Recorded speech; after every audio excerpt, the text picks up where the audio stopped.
गोकर्ण की कथा श्रीमद्भागवत महापुराण। आत्मदेव की निराशा और सन्यासी का आशीर्वाद। तुंगभद्रा नदी के तट पर अधर्म नामक नगर में आत्मदेव नाम के एक कर्मकांडी ब्राह्मण रहते थे। वे अत्यंत धनी और विद्वान थे, परंतु उनकी कोई संतान नहीं थी। संतानहीनता के कारण उन्हें समाज में तिरस्कार सहना पड़ता था। लोग कहते थे कि उनका मुख देखने से पुण्य कम होता है। निराश होकर आत्मदेव वन में आत्महत्या करने चले गए। वहां उन्हें एक तेजस्वी सन्यासी मिले। जब आत्मदेव ने अपनी व्यथा सुनाई तो सन्यासी ने उनके माथे की रेखाएं पढ़कर कहा, हे ब्राह्मण, तुम्हारे भाग्य में 7 जन्मों तक संतान नहीं है, मोह छोड़ो और भक्ति करो। लेकिन आत्मदेव अड़ गए। उनकी जिद देखकर सन्यासी ने उन्हें एक दिव्य फल दिया और कहा, यह अपनी पत्नी को खिला देना, इससे पुत्र होगा। 2 धुंधुली का षड्यंत्र और 2 बालकों का जन्म। आत्मदेव की पत्नी धुंधुली बहुत ही तर्कहीन और स्वार्थी स्वभाव की थी। उसने सोचा, यदि मैं फल खाऊंगी और गर्भवती हुई तो घर का काम कौन करेगा? यदि डाकू आए तो मैं भाग कैसे सकूंगी? उसने वह फल स्वयं न खाकर अपनी पालतू गाय को खिला दिया। उसी समय धुंधुली की बहन गर्भवती थी। धुंधुली ने अपनी बहन से सौदा किया कि वह अपना बालक उसे दे दे। समय आने पर बहन ने पुत्र को जन्म दिया और धुंधुली ने उसे अपना पुत्र घोषित कर दिया। उसका नाम रखा गया धुंधुकारी। उधर उस गाय ने भी एक दिव्य बालक को जन्म दिया। वह बालक मनुष्य रूप में था, लेकिन उसके कान गाय के समान थे। आत्मदेव ने उसे अपना दूसरा पुत्र माना और उसका नाम रखा गोकर्ण। स्वभाव का अंतर, ज्ञान बनाम अज्ञान। जैसे जैसे दोनों बालक बड़े हुए, उनके चरित्र में बड़ा अंतर दिखा। गोकर्ण बचपन से ही शांत, तपस्वी और ज्ञानी थे। वे आत्मज्ञानी ब्राह्मण बने। धुंधुकारी वह दुराचारी, शराबी और हिंसक निकला। वह वेश्याओं के साथ रहने लगा और अपने पिता का धन लूटने लगा। उसने अपने माता पिता को इतना सताया कि आत्मदेव दुखी होकर वन चले गए और वहां भगवान की भक्ति करते हुए देह त्याग दी। माता धुंधुली ने भी अपमान से तंग आकर कुएं में कूदकर जान दे दी। 4 धुंधुकारी की मृत्यु और प्रेत योनि। धुंधुकारी 5 वेश्याओं के साथ रहने लगा। एक दिन जब उसके पास धन खत्म हो गया तो उन वेश्याओं ने सोचा कि यदि यह पकड़ा गया तो हम भी पकड़ी जाएंगी। उन्होंने सोते हुए धुंधुकारी के गले में जलते हुए अंगारे डाल दिए और उसे मार डाला।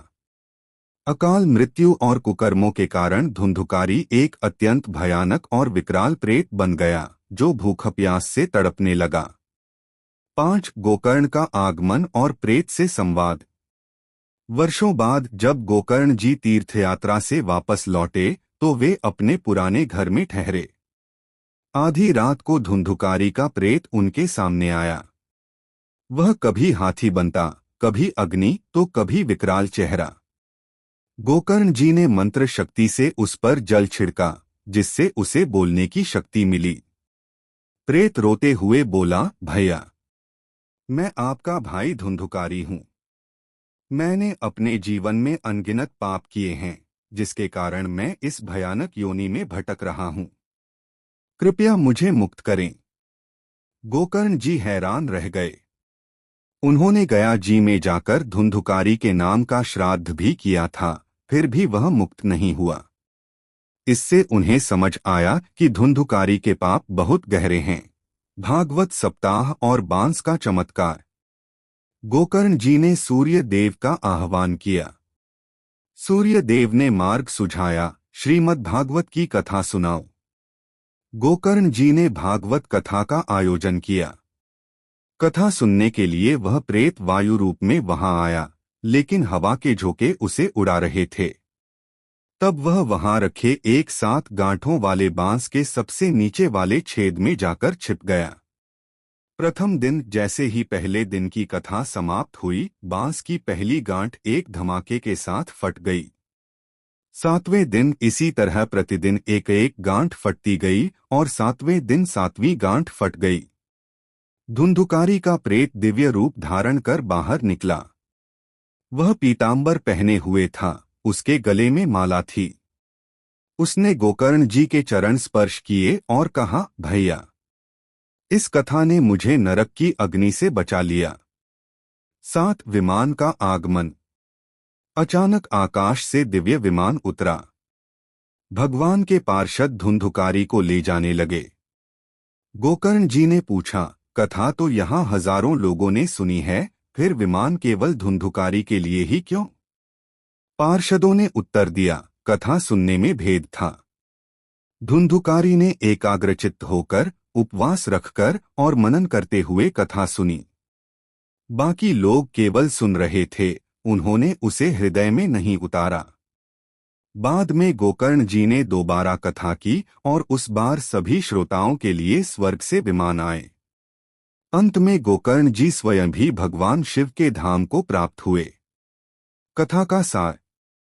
यह कथा हमें सिखाती है कि संस्कार गाय के पेट से जन्म लेने पर भी गोकर्ण दिव्य हुए, जबकि मनुष्य के घर जन्म लेकर भी धुंधुकारी राक्षस बना। श्रवण की महिमा। यदि पूर्ण एकाग्रता से ईश्वर की कथा सुनी जाए तो वह असाध्य पापों से भी मुक्ति दिला सकती है। आपको ये कथा अच्छी लगी हो तो लाइक शेयर करें और कमेंट में जय श्री राधे कृष्णा जरूर लिखें।